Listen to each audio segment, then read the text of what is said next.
Good morning, everyone. Welcome back to Getting Out of Bed with Micah, where I take you along with me on my journey as I grow in discipline through getting up early and starting my day off in a productive, successful way. So today, it is Tuesday. I got up about 6:20 today, so I'm very happy. It went very well. But I was actually I had this mental moment that I was super proud of myself because I was like 6:20. I got out of bed, and I was like, all right, I should really get up now.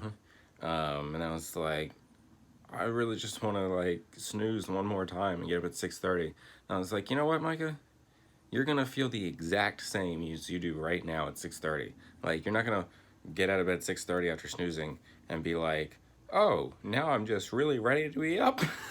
like whether you get up at 6:20 or 6:30, you're gonna want to go back to bed just as much. So you might as well get up now because you'll be happier with yourself later. And so I did. I was so good, so good. Very proud of myself. But anyway, so that gave me more time today. I was able to do a little bit of exercising. Yep, turns out I'm super weak. I did some push-ups, some sit-ups and stuff, and yep, that was hard. Harder than it should have been. But anyway, yeah, so I was able to get that in, which was cool. I got to take trash today. So have to roll out a little early for work, but I can do that because I was up early enough. But in my Bible reading, though, what really jumped out at me, reading in Luke chapter 7, I'm finding the chapters of Luke to be a bit longer, which is fine, except for the fact that it makes it hard to keep these videos short because there's so much that I want to say, because there's so much in each chapter. But that's okay. I just gotta bring it down. So there's two things really jumped out at me in Luke chapter 7. The first one was we see here towards the beginning where Jesus is kind of just walking down the street doing his thing, and then all of a sudden he sees this group of people carrying a coffin, and this woman is her only son had died and everything, and so he just rolls up and he's like, "Hey, get up!"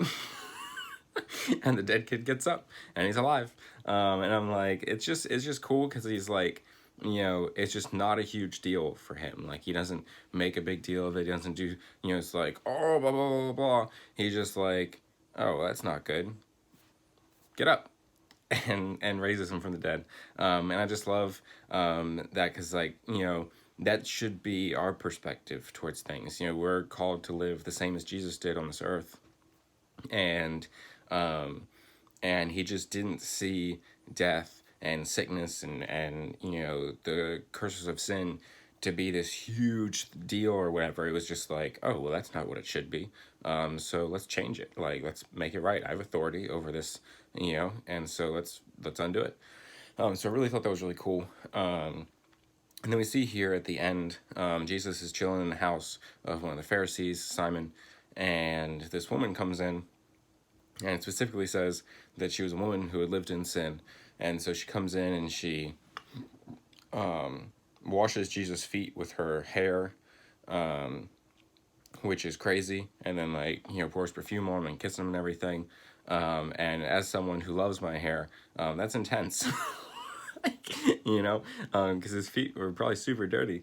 It was wild back then. We didn't have super nice shoes and clean streets. It was wild. But and then we see Simon though, judging him for this and being in his heart, being what is he doing? Interacting with this sinner.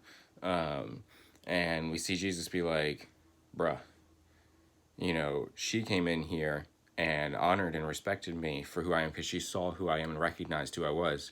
You did not honor or respect me at all.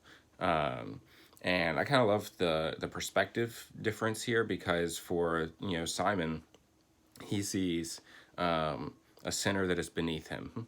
And Jesus, he sees a broken woman who needs restoration. And so he does that, and I just love that perspective shift. And it challenges me to when I see people to not see, not see them as dirty or see them as, this horrible mess or see them as this thing that's beneath me or something, even if they're in a dark place or, doing something wrong. But to understand that, people do bad things because they're broken in their heart, and we're all born in sin, and so how can I expect different? And so to see people with love and the heart of Jesus, to see them and say, how can I help them? What can I do for them? What can I bring to them? What can I do to help heal them and bring them into relationship with Jesus? So really good word there, challenging. Always a good reminder. Always a difficult thing to love people the way that Jesus loved people. Really crazy. But yeah, so that's today's word. That's today's video. That'll be it for Getting Out of Bed with Micah. Thank you so much for watching. Be sure to like, comment, and subscribe if you want to see more of me. And you can hit the little bell thingy there, and that'll actually notify you when I post. If you want to be notified when I post, which of course you do. But anyway, and of course, as always, always remember that you are important, that you are valuable, that you matter, that Jesus loves you, and so do I. And I'll see you next time. Toodaloo. Bye.